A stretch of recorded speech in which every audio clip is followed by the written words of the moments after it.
it's blocked on my screen, so I can't tell you what to do. I'm a full toddler. Diversity and social justice, a starting place. And I want to introduce to you Jess Pettit. Jess, became acquainted with Jess taking the National Network of Libraries of Medicine 9 series course. I didn't take all 9 of the series, as I've confessed to Jess, but I did take quite a few. And I was really impressed by the content that she offers. So I wanted to be sure that we all could have got waiting room here. Hold on. That we all could have an opportunity to at least experience this particular course. What we talked about among ourselves was when this first started, and Dean Cooper issued her social justice statement, was that a lot of people were saying, what is this all about? And there's some language with diversity and social justice that they're terms that people weren't familiar with. So we said we try to find an opportunity to have a way to have an introduction to diversity and social justice. And so this is it.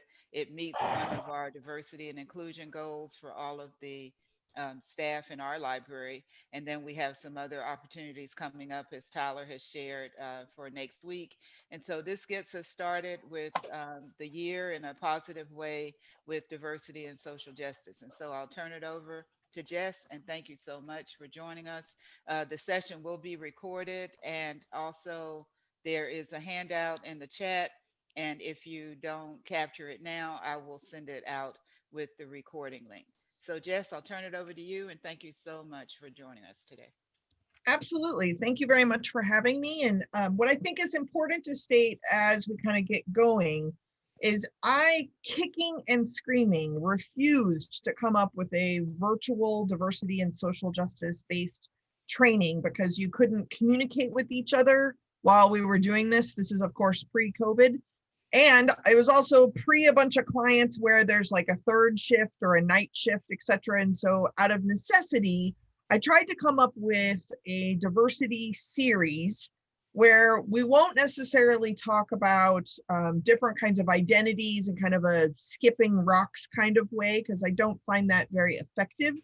So what I wanted to do was to create something where we could communicate as you are thinking about things around the different skills related when you're starting to talk about yourself and your own dominant identities or your own privileged identities, as well as how when you are working across difference or communicating in a grocery store or online and social media or something with someone else who may have an identity that's different than yours, whether it is dominant or subordinated.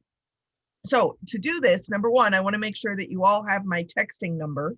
The texting number is 202 670 4262. 202 670 4262. Even those of you watching the recording at a different time, I want you to be able to ask a question when you have the question, not inside this tiny little bubble of time that we have together. So pressure off. Feel free to ask a question anytime you have a question or a comment or something. I'm happy to help. For those of you that are live today, if you text me during the program, there's a possibility that I will read your question aloud and answer it, which sometimes makes people very nervous because of power dynamics at work. So then at the beginning of your text, just put DR at the beginning of your text and I won't read it aloud, but I'll respond to you. What's particularly fun is that I get so many texts from different clients or different participants all the time that sometimes I'm reading a question that came out of context of this particular group because it happened to arrive on my phone while I was doing a webinar. But I find that there are patterns in the questions that people ask. And from those patterns across my 20 some odd year of doing diversity related work, I created this series. So today we're going to do literally a starting place. And I think it's a starting place is a wonderful place to start. But what I wanted to be able to do was to create a program that for those of us that are not new to this conversation, it's a way of being able to engage other people who might consider themselves new to this conversation.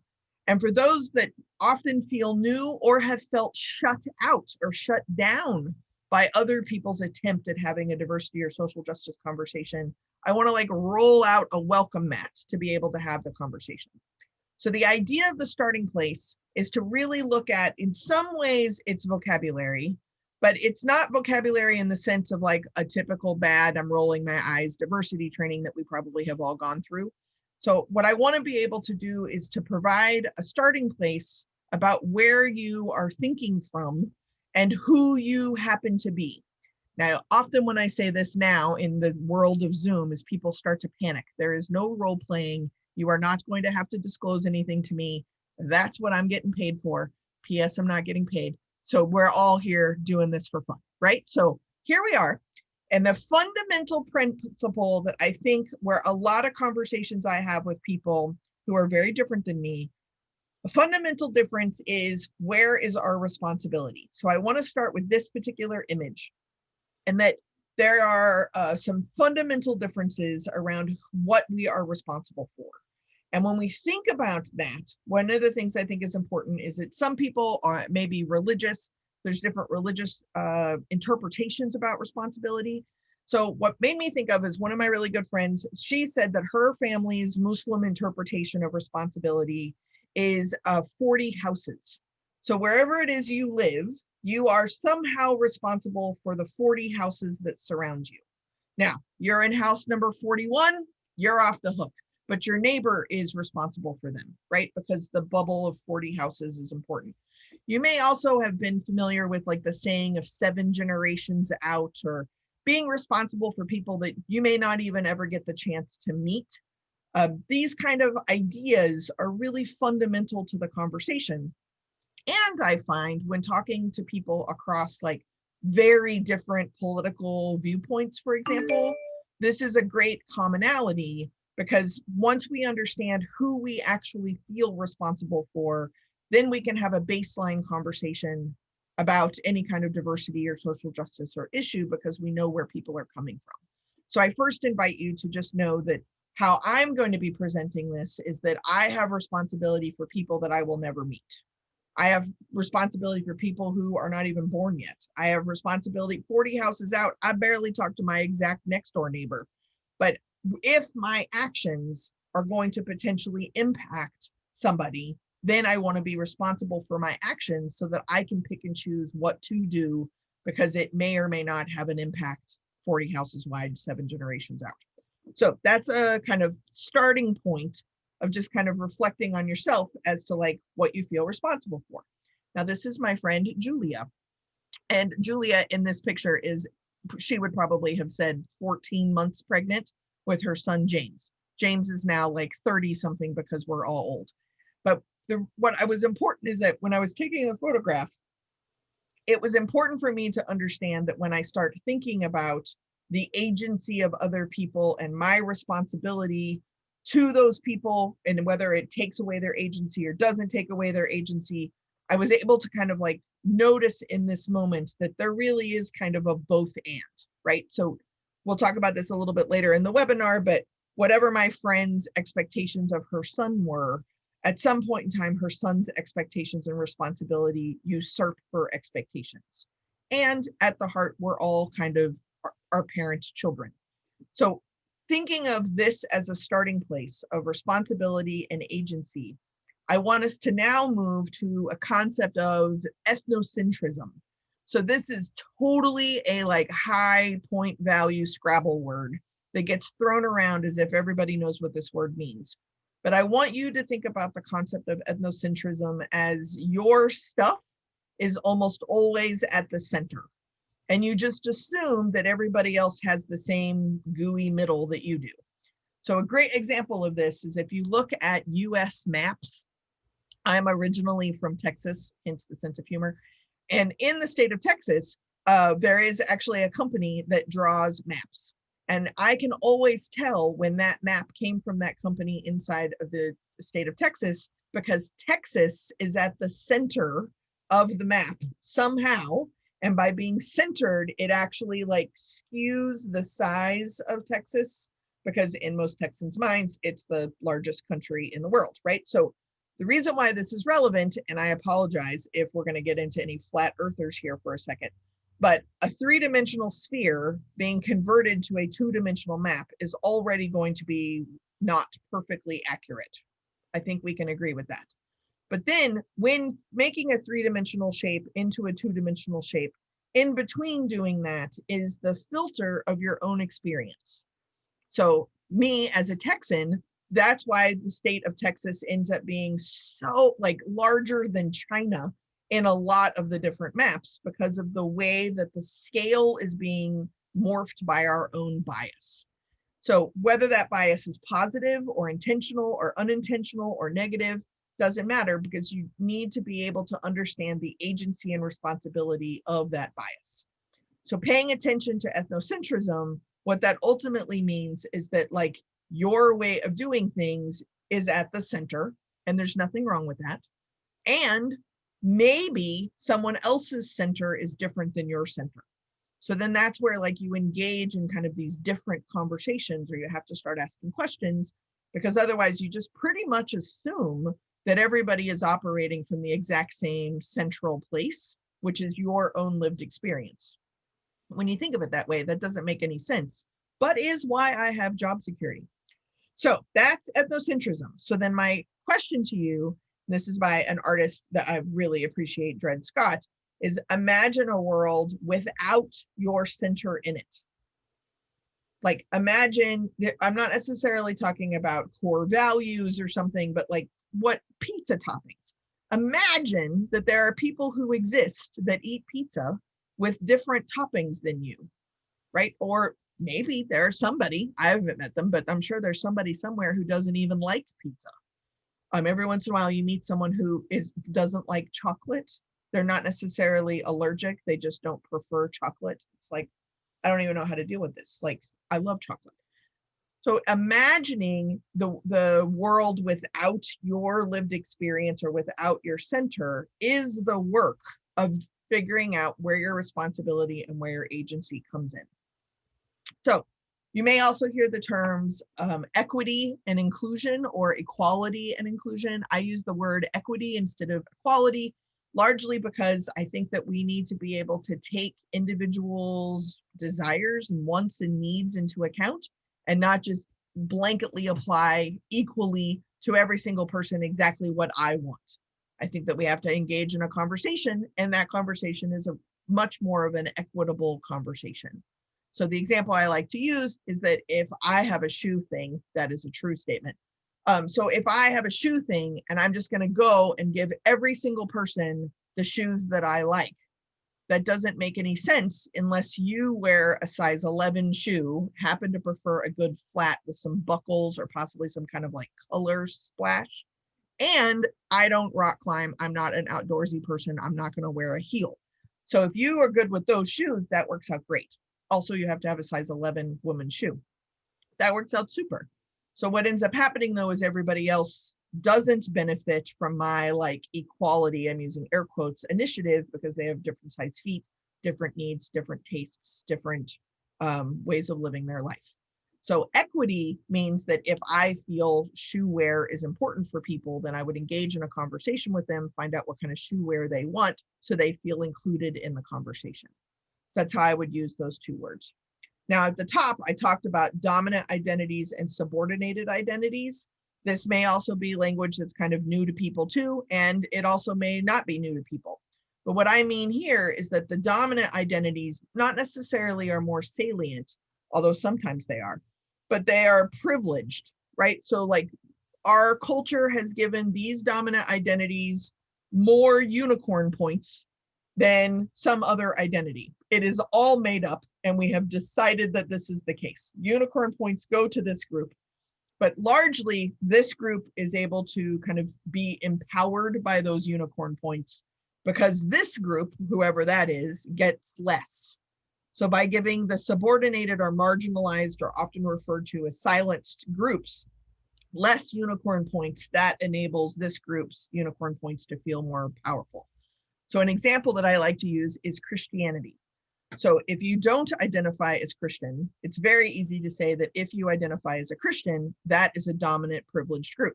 Now, first off, are we talking about inside the United States, or are we talking about in the world? So some would actually say that Christian dominance is across the globe, but let's just focus on the United States for a second, just because that's more where my area of expertise is. Depending on where you are in the country, depends on what we mean when we say Christian. because there's actually a difference between Protestant and Catholic in a lot of people's minds. And in other people's minds, there's no difference and it's all Christian. That's what I mean by this kind of like subtle dealing out of unicorn points, because are you the right kind of Christian values those unicorn points differently, even though I think Christian hegemony would probably be some kind of dominant identity. Clear as mud? Making any sense? The bonus is that if it is crystal clear, you're probably not entirely getting it. If it's a little confusing or you're able to come up with inconsistencies or something that doesn't quite fit, that's probably more accurate because it's all made up and super subjective. When we talk about the subordinated identities, the subordinated, marginalized, silenced identities are also dependent on the dominant identities because that power dynamic is actually what values, again, I'm using air quotes, these unicorn points that we call power or privilege. So let me disclose a little bit about myself. No, you do not have to do this, but I would encourage you. Why not? Have some fun. Grab some paper and a pen. Last week, I was doing a webinar and I told someone to grab paper and pen, and they literally panicked because they realized they had not written anything down on paper in a very long time. They had no scratch paper anywhere near them or a pen near them, which I found amazing, but I'm super old school and do everything on paper.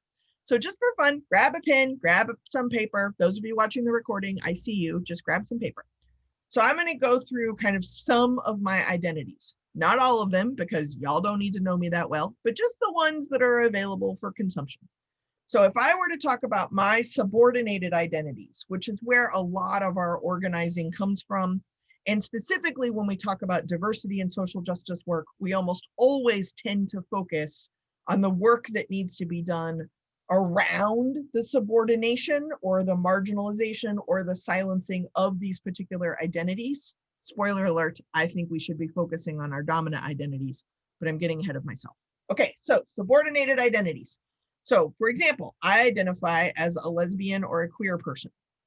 I am pretty certain that that is not shocking to any of you, and it is also visible. Now, the reason why I say that is that one, I'm freezing and wearing a beanie. I have green hair. I did mention my husband, but I'm sure somebody somewhere thinks it's just some cute little name that I use to like identify my partner, which is fine because it is. So a visible identity as that person is not heterosexual. Okay, so then you've taken some unicorn points away from me because maybe you assumed I would be. All right, I have no control over this. I don't identify as a Christian. However, even though I was raised by very strict atheists in Texas, which means a lot, but I think it also means something to say that liberal Texans are not near as liberal as I actually turned out. But even though I identify as a non-Christian, I would say I'm probably more agnostic than I am atheist. Fun facts. That is not a visible identity, and I would love to engage in a conversation about religion with folks. But because it's invisible what my religious identity is, I get unicorn points because people assume that I'm Christian, or they'll assume that I grew up somehow related to Christianity unless told otherwise. So I didn't celebrate Christmas, and yet I know all the words to Christmas songs because I live in society, right? So maybe that's where some of those unicorn points come in. I do have some physical ability limitations. I think one would say that we're all as able-bodied as we think we are in the current moment, but just wait. I am of the age where like I can actually throw my back out because I slept well. I don't understand, but welcome to 40s, almost 50s. But my physical ability issues are very invisible. One, I don't like asking for help. And two, I modify my behaviors before I need help with my knees or my hips, etc., because I don't want to have to ask for help. So it's an invisible one. So I get the unicorn points of people thinking that I'm physically able. Unless we start getting into size, then they assume I'm obese. And so then maybe they take some away because they don't think I'm thin enough. I also identify as a woman. A word you may hear is cisgender, right? So cis is the Latin prefix meaning congruent. So I actually identify as a cisgender woman. That is generally visible. People generally assume that I would identify as a woman. So what's fun is that I don't get as many unicorn points as if someone identified me as a man, but I get more unicorn points than someone who identifies as gender nonconforming, or if someone clocked me, I'm using air quotes there, clocked me as a trans or gender nonconforming person, I'd get less unicorn points. So welcome to Unicorn Points. Here's a little about me. Maybe you on your side also did a little chart of some of your subordinated identities and what is invisible to others and what is visible to others. And maybe you might have even been kind of accurate. So then dominant identities is the other piece, right? So I identify as a white person. That's pretty visible. I identify as a US citizen, which is technically invisible, but is generally assumed about me. What's fun is this slippery slide that happens is that as I have been speaking English, it is assumed I am a native English speaker, which then automatically somehow morphs into an assumption of being highly educated, probably also at this point, because I've been sheltering in place with an introvert, it is probably pretty obvious that I'm an extrovert. All of those things, and maybe even my economic class being upper middle class, maybe all that gets smushed together just because of how I use language or what I look like, or because I'm a white woman or something like that. It's fascinating what is considered visible and what is considered invisible. I am legally married. I am almost 50. I got ID'd for cigarettes the other day. I had to buy a friend a carton of cigarettes and I got ID'd and she couldn't believe it. And then we had to exchange face regimes or skin regimes.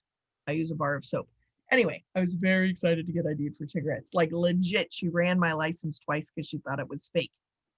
Thank you. Write that down as one good thing that's happened in 2021. Write it down. Don't forget. Um, by noticing these dominant identities, whether they are visible or whether they are invisible, I can also start to keep track of my unicorn point bank account, right? Of what's getting deposited and what's getting withdrawn. Every interaction I have with another person, I have to navigate what they think about me. I have to navigate what they don't think about me. And I have to navigate what I think about myself and what I don't think about myself. It's a very important thing to notice. And hopefully on your side, you also practiced a little bit with what are your dominant identities, what's invisible to other people, and what's visible to other people. If you come up with your little chart, your little self-inventory, then you're going to be able to have a better understanding of how people perceive you.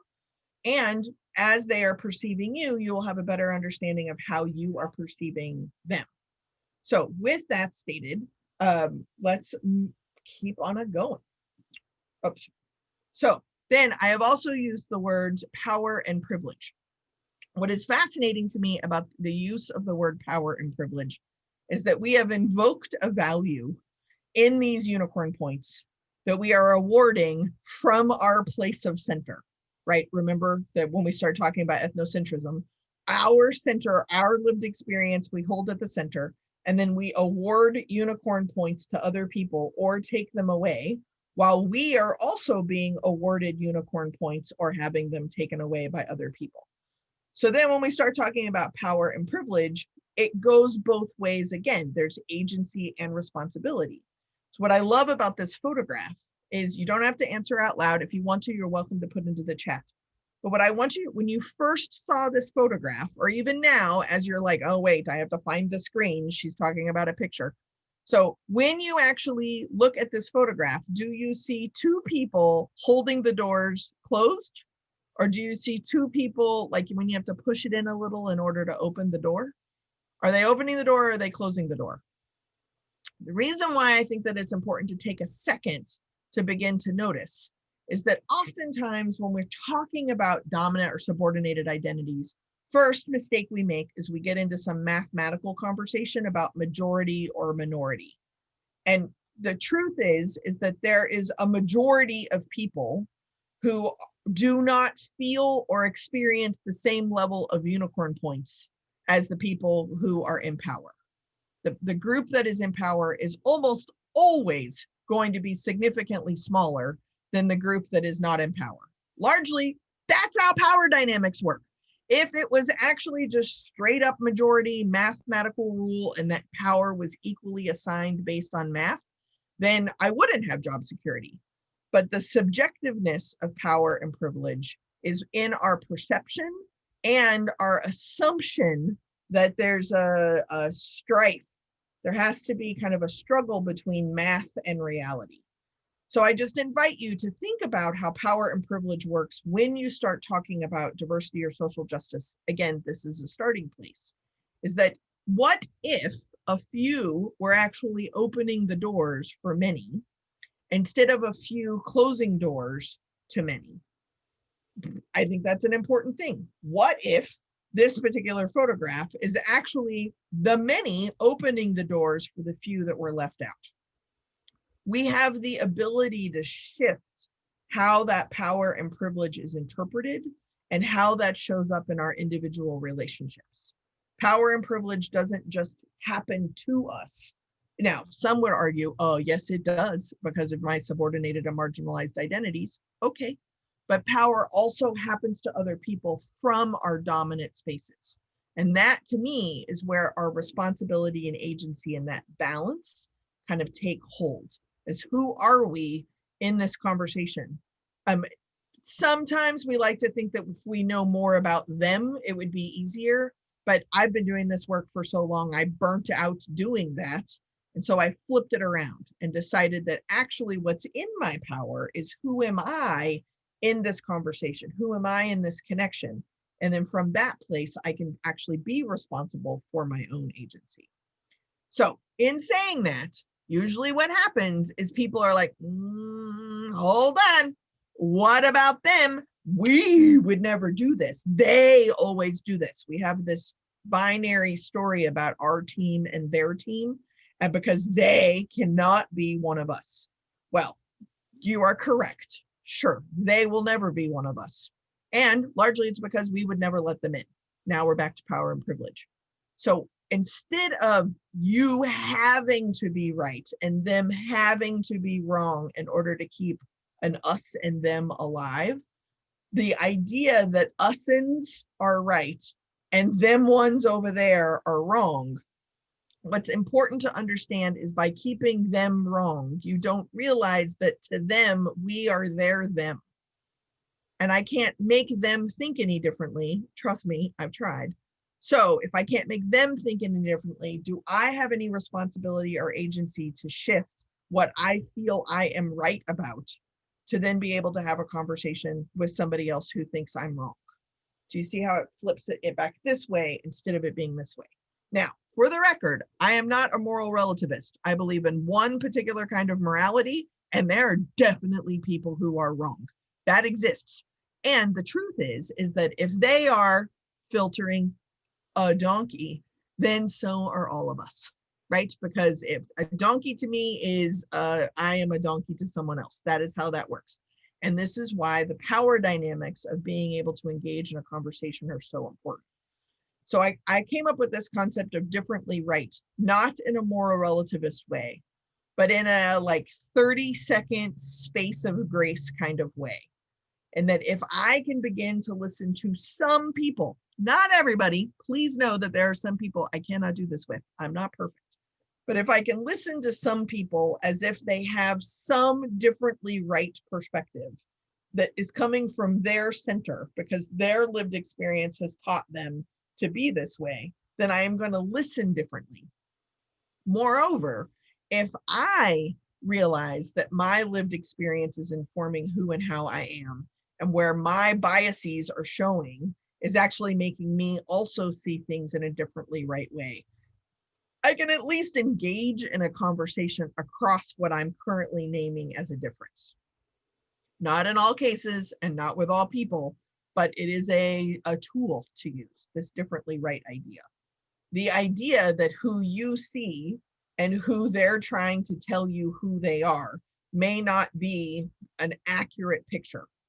And if you're really interested in making this connection, then you're going to have to do something differently to be able to hear and see who they want you to see and hear, instead of it you just always being the right filter. Now, again, I repeat, I cannot do this with everyone. I cannot do this 100% of the time. But for the people that I'm really interested in, I'm really struggling trying to figure out what is a starting place for being able to bridge this gap. What could that be? Differently right is one of those potential options. I So, have a question. yeah, sure. So I guess to that point, To me, that sounds like sort of people who are acting in bad faith, uh, sort of starting the conversation, and all they want to do is sort of disprove you instead of really actually listening to you. Yeah. So, I guess my question is like, how do you identify that so you don't sort of go down that road with someone who really isn't trying to hear what you're saying? And I guess if you do start that conversation, how do you pull yourself out so you're not completely frustrated with it? Yeah. So first off, solidly great question. Number two, that is exactly where we are heading.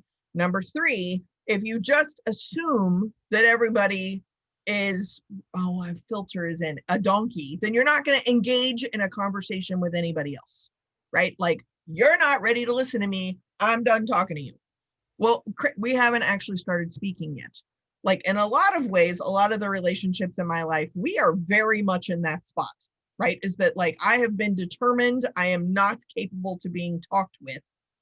So then we are not even engaging in an attempt to be able to be talked with. So then I get to like, you're right. Bye. I get to do that. Or I get to be like, no, no, no. I'm actually hanging in here. I'm actually interested and I'm available. So one thing that I would say, and really internalizing this photograph that I have in the slides, right, is that if you can deeply believe, like, pick the worst, scariest, wrongest, worst listener, baddest person that you can think of. You don't have to tell me who they are. And if they're on this webinar, no one will know. So just think of them, okay? Whoever that person is, their life has taught them that that exact way that they responded to you, or that exact thing that they did, their life taught them that this is the best thing to do right now. They are woefully wrong. If it makes you feel better, some people feel very validated by like some weird expert saying they're wrong. Yeah, they're totally wrong. Totally wrong. But you do it too. So instead of waiting for the wrong person to like see the light and realize how wrong they are, because that hasn't really served me for at least the 20 years I've been doing this work, what I could do is realize, when do I do that to someone else, right?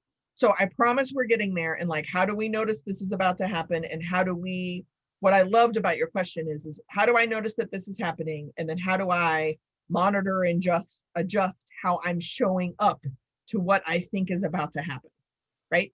So I'm going to put a pin in it. We're getting there. Because if we go there right now, people are going to be like, what are you talking about? What's going on? So let me go to the next slide. Now, the reason why I like this slide is, number one, there's nothing like making fun of white people's failed attempt at genocide. That's just fun for me, and why no one is my friend and I don't get invited to parties. It's okay. But I want to explain something a little bit differently. So for those of you that are not familiar with this particular painting, this is supposed to be like Thanksgiving, etc., etc. Take me to your leader. Okay, so just don't yell at me. Just work with me for a second. So a bunch of white people showed up to what is North America. This is the Cliff Note version. Thank you for coming to my TED Talk. These white people, primarily men, who are coming from a patriarchal society, even though there's a queen. We'll talk about that later. So they come from a patriarchal society. Then who knew there's people here? And they say, take me to your leader. And these women show up and they're like, oh, this is like the welcome wagon. How cute. This is what women do, is they bring snacks and like welcome you. Oh, great. Take me to your leader. Take me to your leader. Take me to your leader. Until eventually men show up and they're like, oh, men, these are the leaders. Why, hello. Those are the conversations. Okay. Now, normally that is what gets dismantled around white supremacy and great Western expansion and genocide and all that stuff. Okay. We're not going there. That's a different workshop. Take that, put it to the side for just a second. Imagine what also is happening on the other side. Am I putting blame on any kind of indigenous person in North America? No, but I'm using it as an example.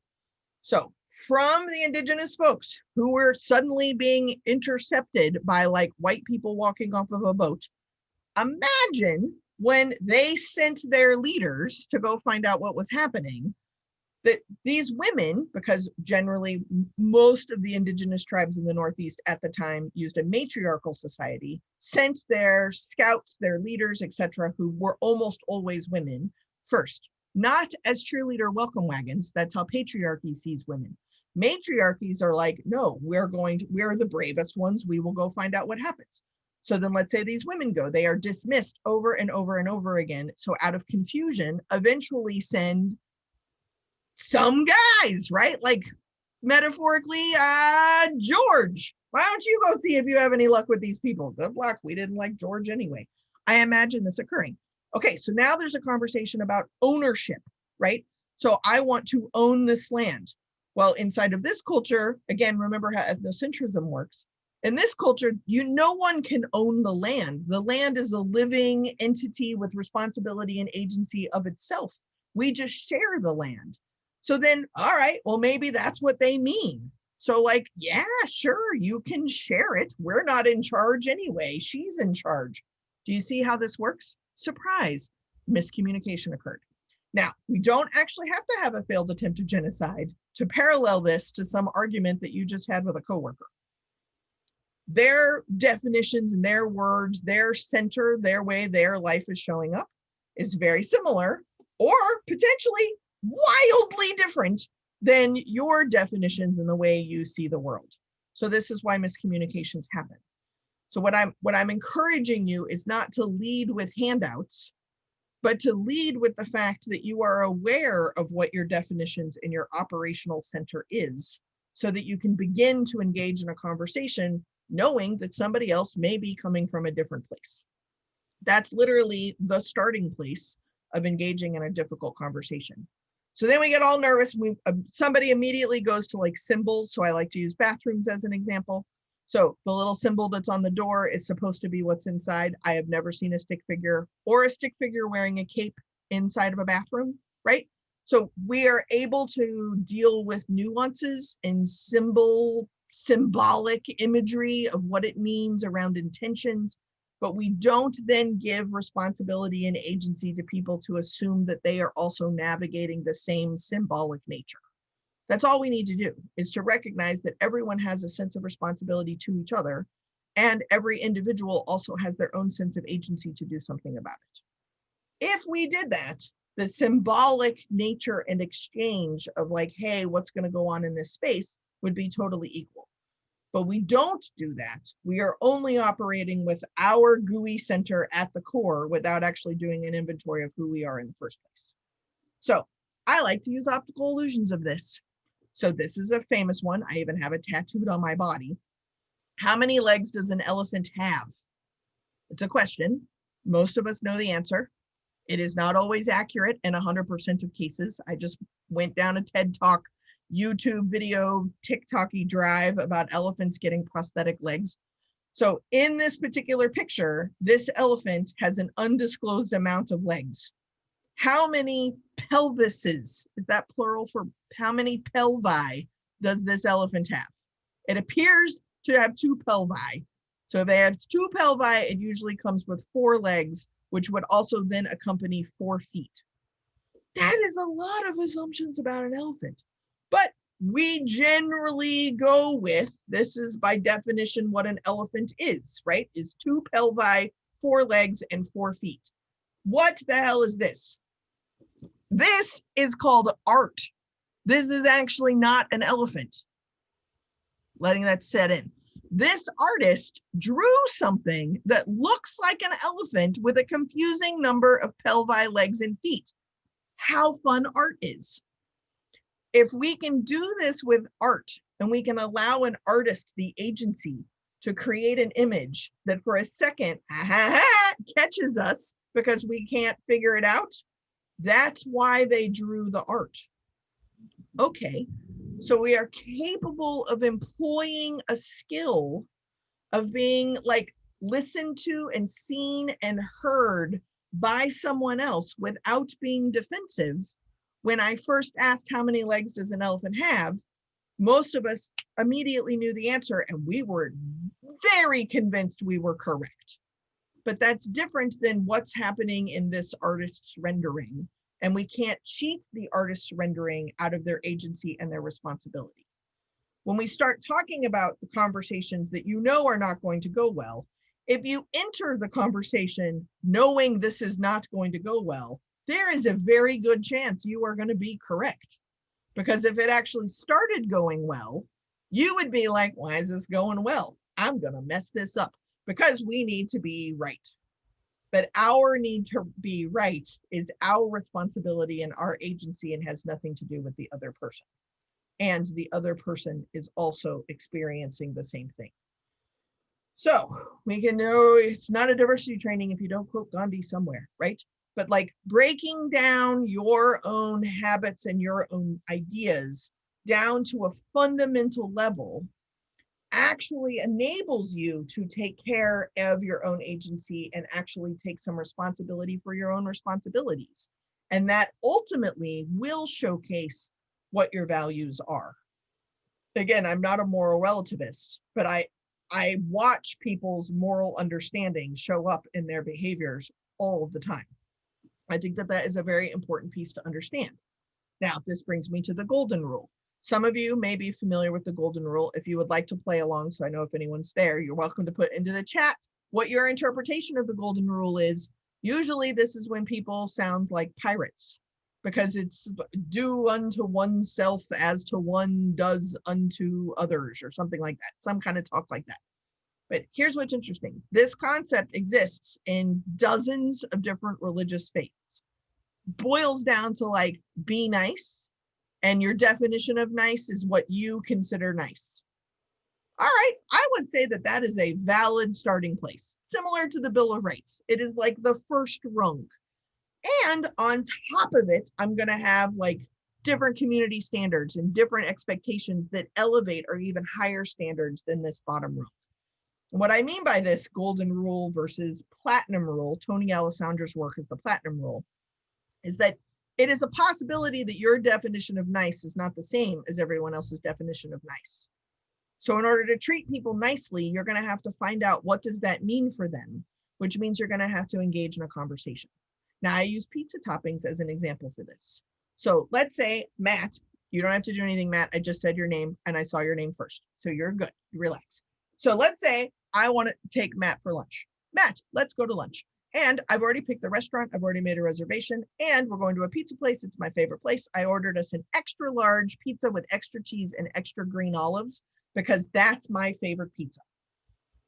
First off, I don't know if Matt even wants to go to lunch with me. Maybe Matt had pizza for breakfast. Most people that I talk to don't like green olives, let alone green olives on your pizza. Just so you know, you're wrong. It's the best pizza topping that exists. I will fight you for this because it's salty and wet and it's perfect.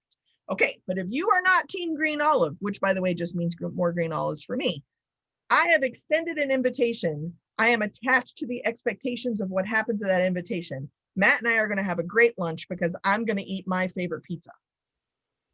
That is the golden rule. The platinum rule is that I'm actually going to ask questions and find out if Matt wants to go to lunch.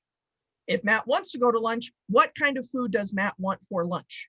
Is Matt a sharesy kind of person? Or if we do pick a pizza place, is this a personal pan pizza for each of us because we're not a sharesy kind of person, right? I will be getting green olives on my pizza if it is available as an option, which it rarely is, which makes it even more exciting when the green olives are at a pizza place. That is what I am going to order for sure, because I'm not one of those people that eats salad bar at a pizza place. I don't understand those people. So now I'm judgy. I've worked on my definition of nice. I've extended an invitation where I'm not actually even aware if Matt wants to go to lunch with me or not. If Matt does want to go to lunch with me, I don't know that he's in the mood for pizza. If he is, I don't know if he likes the pizza place I picked, right? Do you see how a conversation needs to be pulled apart? A platinum rule is treating somebody the way they want to be treated. Well, how am I supposed to know how everybody wants to be treated? Well, start at the bottom rung, which is your definition of being nice, and then you ask questions. The reason why I show this picture of my friend Dan and Dan Jr. is that, again, I told you I was from Texas. So I know Georgia has a thing, and there's University of Texas football references have been on the screen for a while. I don't see any hives. I'm sure you're okay. But here's my point. In the state of Texas, before you can speak, you have to pick if you are a Longhorn or an Aggie. It is a thing. You just have to. There's no choices involved. So my friend Dan, of course, is a Longhorn. Long traditions of being a Longhorn. I happened to be visiting Dan when his wife gave birth to their first child, Dan Jr. Dan, my friend, picked up Dan Jr. for the very first time, and the first thing he said to his son is, "I cannot wait to take you to the University of Texas Longhorn football game. I cannot wait."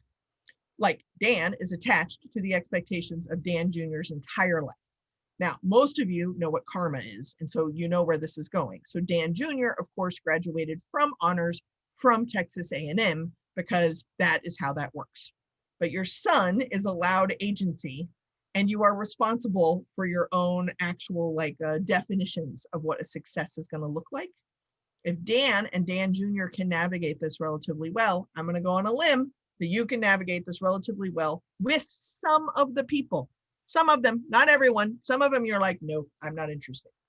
But these strong definitions are what's at our center, and they're not necessarily shared with everyone else.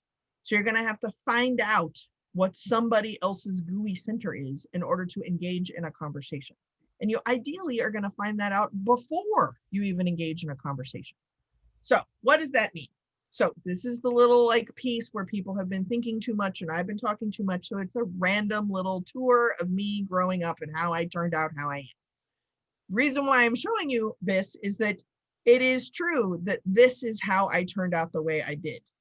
But I wasn't paying attention along the way as to how I ended up this way. My agency and responsibility to myself, to party of one work, has not been a full-time attention job. So better late than never. Go ahead, try.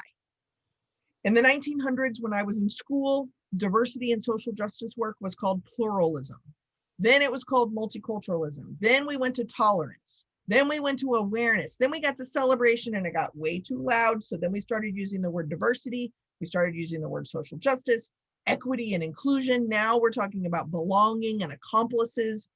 The point is that as long as I have been studying or working around these topics, there is a house on fire. Metaphorically, for some, it's real. These fires that exist are related to power and privilege being misused and the value of unicorn points being interpreted in ways that are very unfair. And part of the reason why it's inequitable how they are being interpreted is because people are not operating with the same definitions. Okay, so let's just say that collectively there is a house on fire. Fantastic. Don't mow the lawn when there is a house on fire. You look busy, but it's not the appropriate activity. Even if collectively we all picked up a garden hose, which obviously would not put out a house fire, it's at least the correct activity. Don't underestimate the power of picking up a garden hose when you're looking at a house on fire, when you could be mowing the lawn. Most of us are like, I don't know what's happening, so I'm just gonna go over here and look at the design I'm able to put into the yard. Like, that's literally why I have job security. Please make me unemployed. And the way of making me unemployed is to actually pick up a garden hose. Even though it may not solve the problem, it is the correct thing to do. So by taking a stand, by being able to speak out and listen and act as to what you are doing, you get to be your wholesome, bizarre, problematic, biased, fallible, not perfect self. You get to fly your freak flag. That's fine. But then so do they. And so now we get to what are we going to do when we are having to engage in these conversations. So don't think that I forgot your question. I believe that we are all doing the best we can with what we have some of the time. I believe this is an excellent way to start the year. Make it a very low bar resolution, right? I'm going to drink 5 glasses of water a day. I have not nailed that every day. I've gotten to at least 3 every day. And I'm going to do the best I can with what I got some of the time. Most of us could probably do this most of the time, but definitely some of the time. Okay, so we're going to do the best we can with what we got some of the time. What if them, what if them ones are doing the best they can with what they got some of the time too? That is that space of grace. If you can notice when they are doing the best they can with what they got some of the times, you're going to be able to practice the skill of actually noticing when you are doing the best you can with what you got some of the time. It's a lot easier to judge and be critical out here than it is to be actually aware of what's happening in here and take responsibility for your own sense of agency. We are responsible for who and how we are in the world. And if we can take that responsibility, the rest actually comes from the ability to pay attention, listen, and ask questions, form meanings, have intentional conversations, and then actually notice what is the impact, conscious or unconscious, negative or positive, what is the impact of those moments of conversation on something even greater than just your conversation. It's not just a transactional thing. It's about a human connection in that moment. Even if you're never going to see the person again, you have an opportunity to improve human connection. Every single time you interact with another human, whether it's online, an email or text or Twitter, or whether it is in person in an intimate conversation, or it is a total stranger on, like, I don't know, the grocery store parking lot from 6 feet away. You have the ability to increase positive human connection. When I put the handout, and I'll upload it again, but this particular handout, and if we do more of these webinars, then I want you to know that we'll get to much more specifics about like each of the particular steps of what it is that I mean by making a better connection. But the idea mostly starts with there are 4 steps before you even speak. When I talk about like asking questions before you actually say something, you're going to ask questions that you don't know the answers to. You're going to be able to engage in a conversation with someone where you don't know how they are going to respond or how they are going to answer. That is listening to them as if they have something to teach you.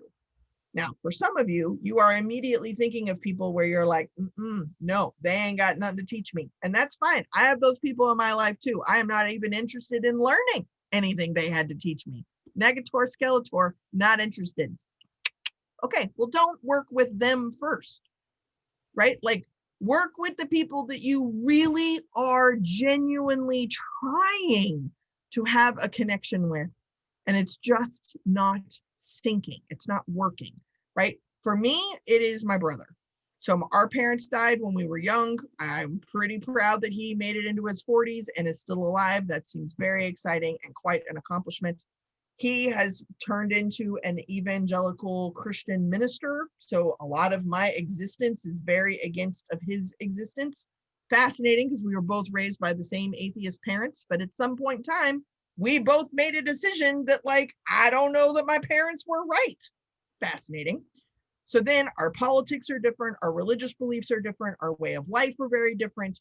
There's a long list of ways that we are super different. That is very true and probably will never become different or similar, I guess. But it is also true that he's really funny. He has a really good work ethic. He also really likes pizza. Okay, that's pretty much where my like list is gonna stop at this point, right? But at least it's something, and I can focus on the things that we have in common, and I can focus on the things that we have different at the exact same time, because I want to be in relationship with my brother. I would like for it to be positive, for him to like agree with me on things that are fundamentally important to me. I don't know if that's actually going to happen or not. And there's a part of me that kind of believes that he's much more likely to opt out than to change his mind. So instead of him opting out of a relationship with me, I want to hang in there as long as I possibly can to keep a relationship with him. Now, I had to do a lot of reflections to figure out why on earth I want to maintain a relationship with someone that I fundamentally disagree with a lot of core values and core things on. And the truth is that he knew me before I even had a headgear. He's like the only family member I have left. Would I have preferred different things involved in that family member? Absolutely. And this is the one I got left. And I'm going to consciously choose to try to be in relationship with him in a way that makes our connection better, not makes him right because he's wrong. But it also doesn't make me right because to him, I'm wrong. But we can work on our connection better. So I shared with you the handout again in the chat. I want to make sure that you see that or get access to that. But specifically, what I want to make sure that you know is that as you are going through that flow chart, the first step is to actually not say anything yet. It's to listen to them, figure out where they are and how they are and where they are coming from and how that is going. Then you slowly work through the process of determining that you have something you want to say to them. Then you actually form the intention of what it is that you want to say. And then, as I like to say, once you've formed that message with clarity of your intention, you release the Kraken.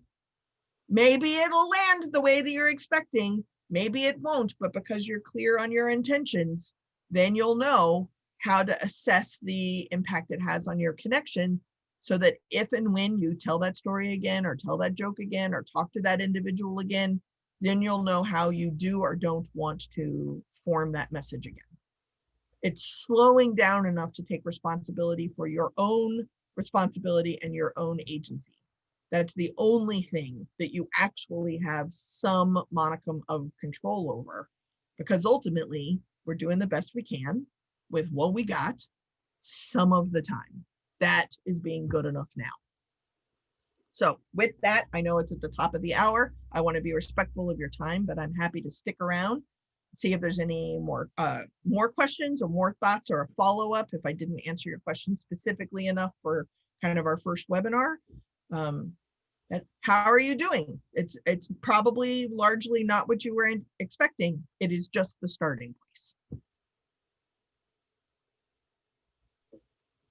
Yes, thank you very much. Anyone have any questions, or you want to put them in the chat? Uh, see some thank yous coming in the chat. More than welcome. So, just one other course you have is about medical microaggressions. Can you tell us about that one?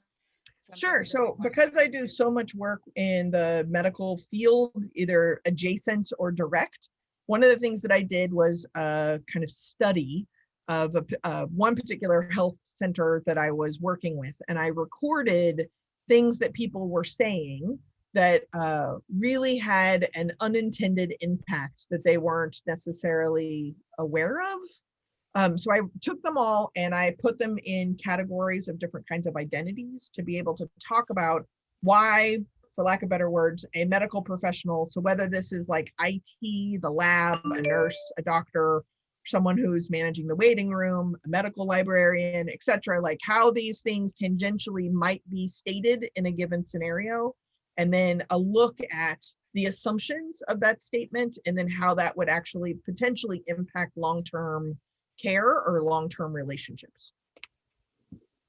Knowing what you don't know. Medical microaggressions. That's what that is. Okay. Well, we appreciate your joining us today. Not early morning for you as I first implied, but morning for you, mid morning for you, afternoon for us. Any other questions or comments? I'd just like to thank Jess for joining us and thank her for her generosity and offering this as a way for us to get to see what she has, what kind of style she has, what kind of course she has to offer for us to make decisions going forward. But I did want you to hear about the medical microaggressions. That was another class that I took that I thought was very interesting uh, for her Nice. offerings. I love that people are identifying whether or not they do or do not like olives. So I'll be taking notes. If I ever get to travel again, I'll be so excited that I will gladly eat a pizza with no green olives on it just to go into a restaurant. That would be phenomenal. So, or outside of these 1,200 square feet, that would be awesome. But then, John, you and I can sneak away and go get a green olive pizza. Good job. Awesome. Thank you so much, y'all. Thank you very much. And when you send a recording, again, I'll send it out to those who weren't able to attend. I'll send it to everyone, but especially for those who weren't able to attend and get some feedback. So there's some thumbs up. Thank you so much again.